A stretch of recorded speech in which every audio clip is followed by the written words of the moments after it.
আমার কত বিল হয়েছে দাদা? 300 টাকা। এই লেন। কি হলো ভাই, আমার টাকাটা ঘুরি দাও। কিসের টাকা ঘুরে দেবো?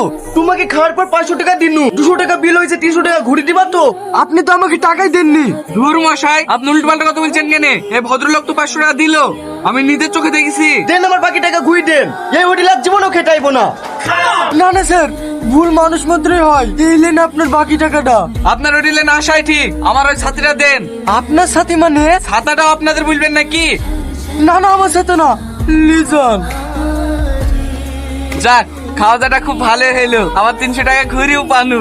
তুই 150 টাকা লে, আর আমাকে 150 টাকা দে। আমি কষ্ট করে টাকা ইনকাম করেছি, আমি নেবো। আর তুই ছাতা পেয়েছিস, ছাতা লিখা না। ঠিক আছে লে, তোর টাকা নেবো না, কালে আমি অন্য লোকের সঙ্গে ব্যবসা করতে লাগবো। এ ডালে টাকা লে, তোকে ছাড়া আমি থাকতে পারি?